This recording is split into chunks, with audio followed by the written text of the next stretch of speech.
इस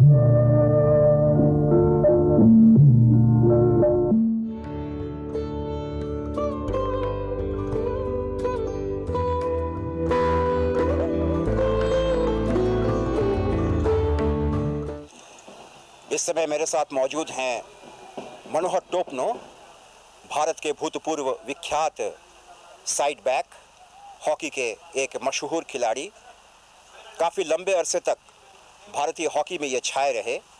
1982 से 1985 तक अंतर्राष्ट्रीय क्षेत्र में भारत का प्रतिनिधित्व किया इन्होंने कई अंतर्राष्ट्रीय प्रतियोगिताओं में, जिनमें संभवतः सबसे महत्वपूर्ण मीट, हॉकी मीट, ये 1984 लॉस एंजलिस ओलंपिक्स। उसके बाद 1985 में भी मनोहर टोपनो बहुत बढ़िया खेल रहे थे। अचानक एक कैंप में वे नहीं जा सके और प्रगट सिंह उस समय उभर रहे थे। प्रगट सिंह आए और मनोहर टोपनो भारतीय टीम से बाहर हो गए। प्रगट सिंह ने उनकी जगह ले ली। आज मनोहर टोपनो के नेतृत्व में मध्य प्रदेश, बिहार और उड़ीसा क्षेत्र, उड़ीसा एरिया ने सेंट्रल कमांड हॉकी चैंपियनशिप 1993-94 का खिताब जीत लिया है Kalinga stadium, Bihar regimental centre, Danapur cantonment के मैदान पर। और उनको मुबारकबाद देते हुए हॉकी के बारे में चंद सवाल पूछना हम मुनासिब समझते हैं। मनोहर, ये हॉकी खिताब जो आपने जीता, ये सेंट्रल कमांड हॉकी चैंपियनशिप जो आपने जीती, MPB&O एरिया की टीम, ये टीम बहुत ही खूबसूरत, बेहतरीन हॉकी खेली। खासकर मनसी टोपनो का खेल यहाँ के सारे दर्शकों को बहुत ही पसंद आया। इसमें आपका क्या योगदान रहा? मनसी टोपनो अभी उभरता हुआ प्लेयर है और अभी और ही मेहनत करेगा तो इंडिया टीम में आने का चांस है, क्योंकि इनका अभी नया इंडिया के में अटेंड किया है और वहाँ भी कुछ जफ़र इकबाल से सीख के आया है, इसलिए इनका गेम बहुत ही अच्छा रहा। जफ़र इकबाल की बात आपने कही। जफ़र इकबाल भी इत्तेफाक से बिहार से ही आते हैं। 1980 मॉस्को ओलंपिक्स में जो भारतीय टीम जो जीत कर आई थी मॉस्को से स्वर्ण पदक लेकर के, उसमें सिल्वानुस डुंगडुंग थे और जफ़र इकबाल भी थे। जफ़र इकबाल जो बिहार शरीफ से आते हैं, अभी भारत के प्रशिक्षक हैं। जफ़र इकबाल ने फिर से भारतीय हॉकी की शैली को वापस किया है, यानी 5-3-2 की पद्धति को उन्होंने फिर से वापस किया है, जबकि इससे पहले बार्सिलोना ओलंपिक्स में बालकिशन सिंह ने 4-4-2 की शैली अपनाई थी, जिसमें हमें कामयाबी नहीं मिली। तो ये 5-3-2 की शैली जो वापस आई, इसके बारे में आप क्या कहना चाहेंगे? इसमें हम यही कहना चाहते हैं कि हमारा जो सिस्टम है हिंदुस्तान की, जब शुरुआत गेम हमारी हॉकी शुरू हुआ तभी से हमारा 5-2-3-1 से शुरू किए हैं, इसलिए अभी भी हमारे जफ़र इकबाल वही सिस्टम शुरू किए हैं। जफ़र इकबाल ख़ुद एक बहुत ही बढ़िया खिलाड़ी रह चुके हैं, जो दरअसल अलीगढ़ यूनिवर्सिटी में उन्होंने हॉकी सीखी और उसके बाद भारतीय लेफ़्ट आउट में उन्होंने बहुत बढ़िया खेल दिखाया।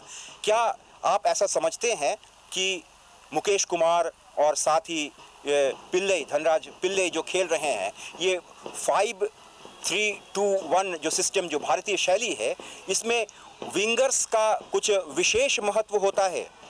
इसमें विशेष महत्व तो यही होता है कि उसमें स्पीड है, बॉल कंट्रोल है और उसमें काफ़ी उनको गैप मिल जाती है आगे में, और इधर पीछे आने की कोई इतना ज़्यादा लोड नहीं आती है, इसलिए उनको अच्छा है। आप क्या समझते हैं कि अभी जो हॉकी में यूरोप के देश स्वीपर बैक लेकर के खेलते हैं, 2 बैक्स के बजाय पीछे एक स्वीपर बैक, आज आपको मैंने देखा थोड़ा सा पीछे से कवरिंग डिफेंडर के रूप में खेल रहे थे। स्वीपर बैक ठीक मैं नहीं कहूँगा, लेकिन ये स्वीपर बैक, ये सिस्टम जो आज की हॉकी में आ गया है, इसके बारे में आप कुछ प्रकाश डालें।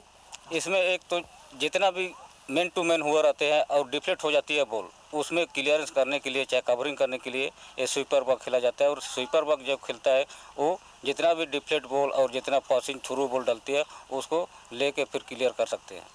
तो आज आप जो खेल रहे थे, थोड़ा सा पीछे नीरल टोपनो को कवर कर रहे थे, ये जो सिस्टम है, इसको आप क्या कहेंगे? इसको हम यही कहेंगे कि हमारा फुलबैक, उनका भी घुटना खराब है तो इनका रिकवरी इतना ज़्यादा नहीं है, इसलिए मैं पीछे हट के मैं उनको कवर देने के लिए पीछे खेल रहा था। माने कवरिंग डिफेंडर के रूप में आप थे। दरअसल इसको स्वीपर बैक कहना मुनासिब नहीं होगा। तो भारतीय हॉकी में क्या स्वीपर बैक की आजमाइश होनी चाहिए? नहीं, ये तो नहीं होना चाहिए। जैसे हमारा फुल बैक दोनों खेलते हैं, आगे पीछे उसी प्रकार से खेलना चाहिए। हमारा अगर यूरोप कंट्री का जो सिस्टम है उसको अपनाएंगे तो हम नहीं कामयाब कर पाएंगे, क्योंकि हम शुरू से ही फुल बैक आगे और पीछे खेलते हैं और उनका अभी हम कवरिंग करेंगे तो उसका हम फ़ायदा नहीं उठा पाएंगे। लेकिन हमारी शैली जो है, भारतीय शैली, उसमें लेफ्ट हाफ की एक ख़ास भूमिका होती है। लेफ्ट हाफ जो खेलता है उसका एक विशेष महत्व होता है। शकील उस महत्व को बखूबी निभा रहे हैं। तो लेफ्ट हाफ का जो महत्व है उसके बारे में थोड़ा प्रकाश डालें। हमारा लेफ्ट हाफ है जो सेकंड गोलकीपर होती है। जैसे कि गोल में ट्राई होती है, चाहे गोल होने वाला बॉल को भी लेफ्ट हाफ अपना पोजीशन को अगर अच्छी तरह से निभा रहेगा तो कवर कर सकता है और सेकंड गोलकीपर भी बन सकता है। गोल लाइन से वो गोल को बचाने के लिए हमेशा तत्पर रहे, ये आवश्यक है। ये आप बताइए कि अभी जो मैच समाप्त हुआ, ये मैच तो घास का मैदान है और भारतीय टीम ध्यानचंद के ज़माने से ही घास के मैदान पर पूरे विश्व में हावी थी। मैजिक हॉकी जो है जिसको कहा जाता है, वो हॉकी भारत ने पेश किया।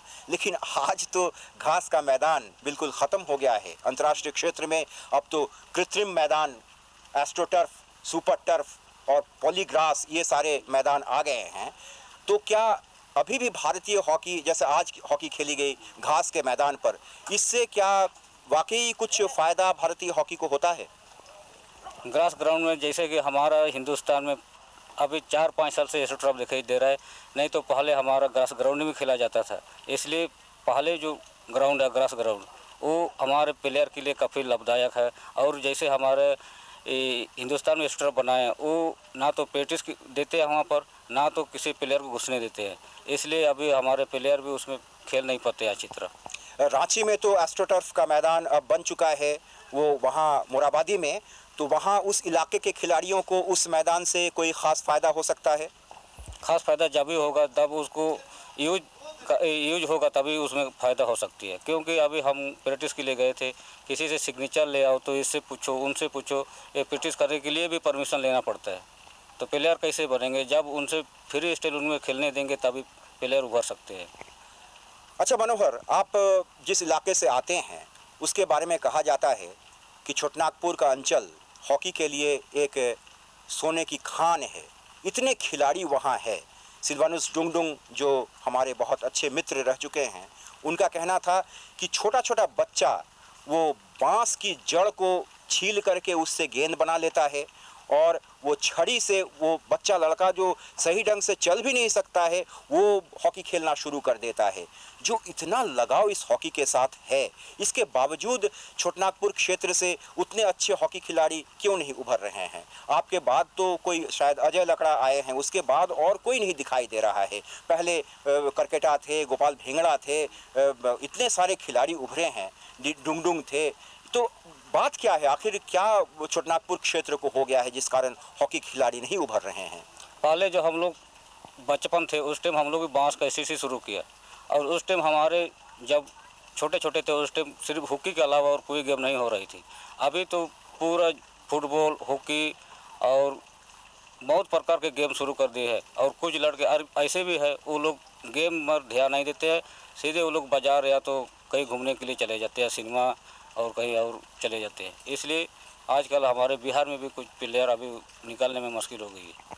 अच्छा, एक बात मनोहर, हरचरण सिंह जो एक बहुत ही बेहतरीन खिलाड़ी रह चुके हैं भारत के, 1975 विश्व कप कोलंबपुर में जो भारत ने जीता था पाकिस्तान को शिकस्त देकर, उस टीम के खिलाड़ी थे।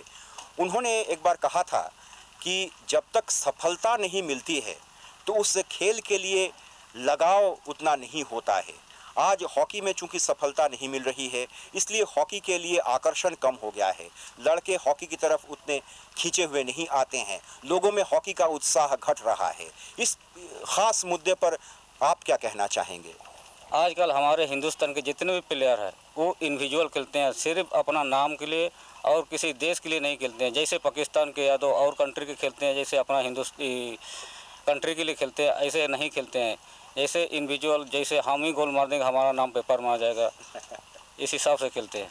अच्छा, क्या आप समझते हैं कि भारतीय हॉकी में पेशेवर प्रथा, जिसको प्रोफेशनल सिस्टम कहते हैं, यानी पैसे दे करके खिलाड़ियों को बुलाया जाए, आकर्षित किया जाए, ये प्रोफेशनल हॉकी की आजमाइश भारतीय हॉकी में हो सकती है?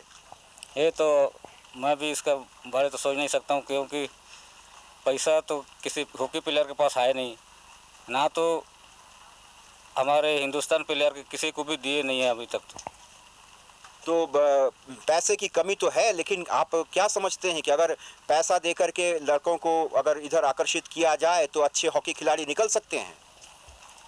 पैसा है तो सब कुछ है। पैसा अगर हम जैसे हमारे घुटना ख़राब हुआ, हमारे पास ट्रीटमेंट के लिए पैसा नहीं मिली, तो ऐसे कौन प्लेयर बन सकता है कि हम हॉकी खेलें?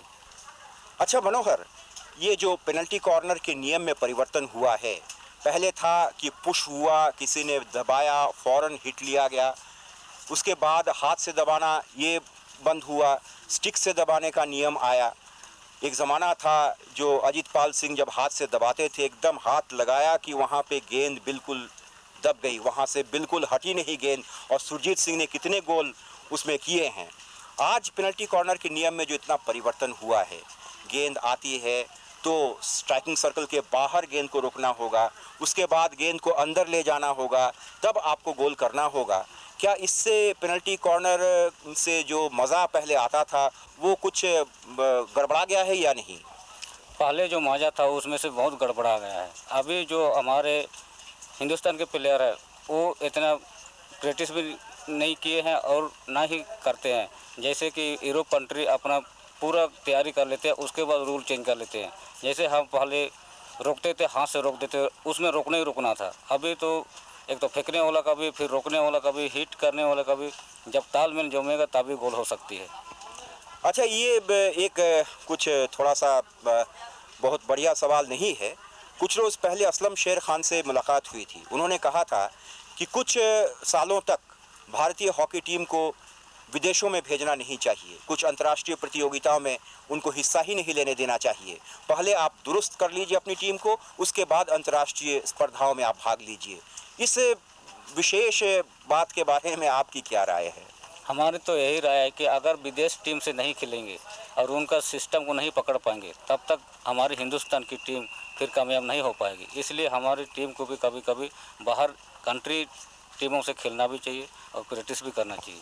यानी आप इससे सहमत हैं कि भारतीय टीम को निरंतर विदेशी टीमों के साथ अभ्यास कराने का मौका दिया जाए? जी हाँ जी।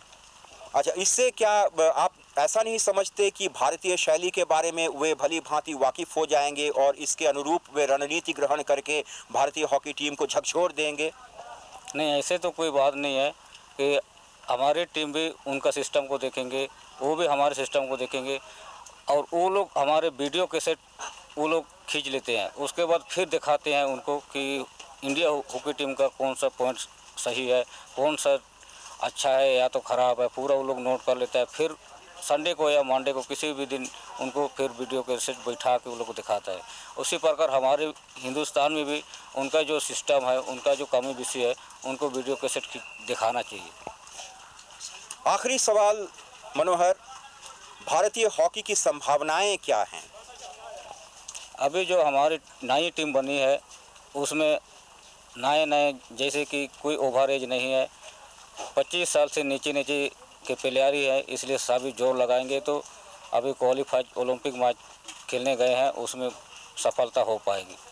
तो ये क्वालिफाई करने पर वो तो ठीक है, लेकिन हमारी नज़र तो लगी हुई है कि अगले साल हिरोशिमा में जो एशियन गेम्स होने हैं उसमें भारतीय हॉकी टीम किस प्रकार प्रदर्शन करती है, पाकिस्तान के साथ किस तरह लोहा लेती है, ये सभी लोग बेसब्री से इंतज़ार कर रहे हैं इस बात की जानकारी के लिए। आप इसके बारे में कुछ प्रकाश डालिए। इसके बारे हमारे प्लेयर को काफ़ी मेहनत करना पड़ेगा, जोर लगाना पड़ेगा, अपना हिंदुस्तान के लिए मार जाना चाहिए और जीतना चाहिए। आप क्या समझते हैं कि आज भी चाहने पर भारत पाकिस्तान को कभी भी हरा सकता है? हरा सकता है अगर मेहनत करेगा और जोर लगाएगा तो। भारतीय हॉकी का पुनरुत्थान संभव है? संभव है। कैसे? वो जब हमारी अभी फ़िलहाल ही में हमारा कप्तान जफर का कोच बना है, वो भी काफ़ी अच्छा प्लेयर था और उनका कोचिंग के अनुसार से वो टीम को गाइड करेगा तो हमेशा ही जीत पाएगी वो। बहुत बहुत धन्यवाद मनोहर टोपनो। मनोहर से हमें यह जानकारी मिली कि भारतीय टीम का पुनरुत्थान फिर से हो सकता है। एक नवीन सूर्योदय भारतीय हॉकी के लिए संभवतः प्रतीक्षा में है और इस तरह अगले साल जो हिरोशिमा में एशियन गेम्स आयोजित होने वाले हैं, अगर उसी के साथ स्वर्ण पदक के साथ भारतीय टीम वापस आती है तो ये नवीन सूर्योदय सचमुच एक बहुत ही आनंदमय ज्योति के साथ भारतीय खेल क्षेत्र में छा जाएगा और तब भारतीय हॉकी के साथ भारतीय हॉकी जो कि भारतीय संस्कृति का एक अंग है, उसका पुनरुत्थान हो तो ये देश फिर से सोने का देश बन जाएगा।